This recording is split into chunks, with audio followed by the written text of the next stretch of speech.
सोचिए जरा, पेंशन, चाहे वो अभी मिल रही हो या भविष्य की प्लानिंग हो, ये एक ऐसा शब्द है जो हर किसी के लिए मायने रखता है। और पता है, भारत का पूरा पेंशन सिस्टम एक बहुत बड़े बदलाव से गुजर रहा है। आज हम यही समझने वाले हैं कि इसका हम सब पर क्या असर पड़ने वाला है।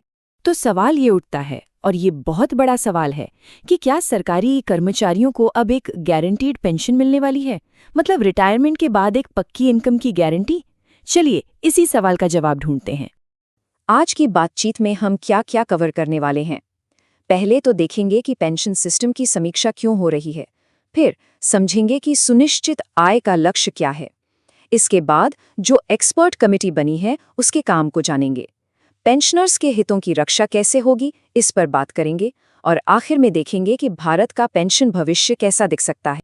तो चलिए पहले सेक्शन से शुरू करते हैं। समझते हैं कि पेंशन सिस्टम की समीक्षा आखिर हो क्यों रही है और वो कौन सी संस्थाएं हैं जो इसे चलाती हैं।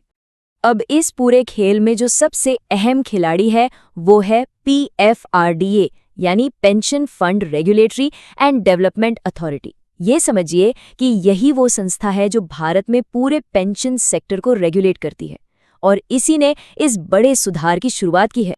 और ये जो पूरा बदलाव है ना, ये नेशनल पेंशन सिस्टम यानी NPS के इर्द गिर्द घूम रहा है। अभी क्या है कि NPS एक मार्केट बेस्ड स्कीम है, मतलब आपका जो पैसा है वो बाजार में लगता है और रिटर्न भी उसी के हिसाब से मिलता है।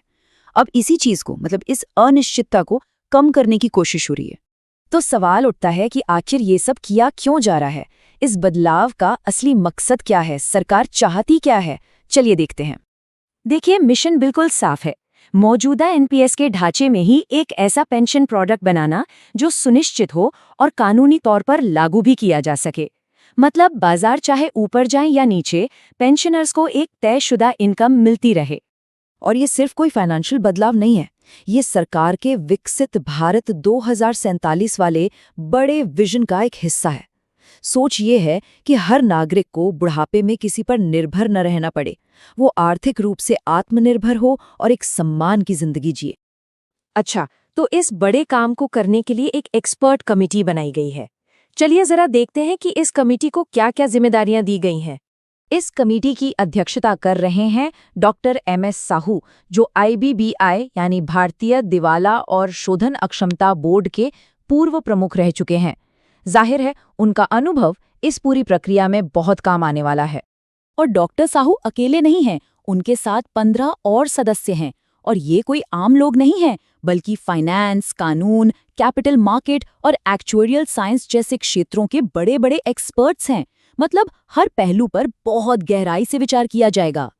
इस कमेटी का काम भी काफी बड़ा है। उन्हें एक पूरा रेगुलेटरी ढांचा डिजाइन करना है, कानूनी गारंटी तय करनी है, लॉक इन पीरियड और फीस जैसी चीजों को भी देखना है, और तो और रिस्क मैनेजमेंट के नियम बनाने हैं। साथ ही टैक्स पर इसका क्या असर पड़ेगा ये भी देखना होगा।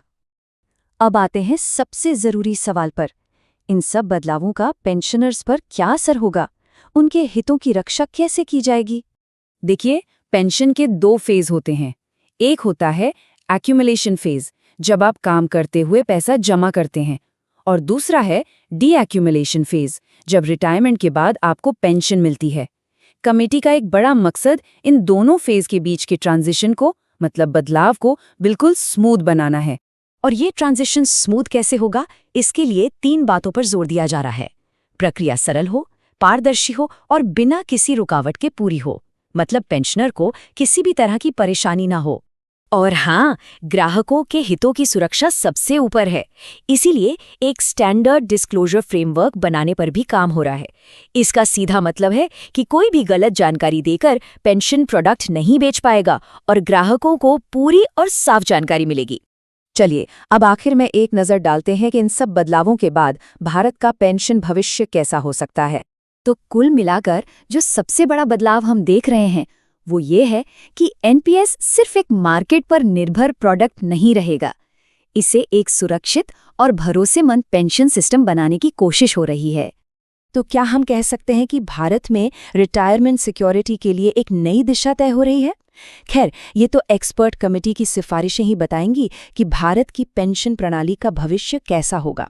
पर एक बात तो पक्की है, ये देखना बहुत दिलचस्प होगा कि ये नया ढांचा कैसे बनता है और इसका लाखों लोगों के वित्तीय भविष्य पर क्या असर पड़ता है। रिस्क सिर्फ मार्केट में होता है, प्लानिंग में नहीं। DGN कैपिटल मैनेजमेंट के साथ स्टॉक मार्केट, म्यूचुअल फंड और इंश्योरेंस।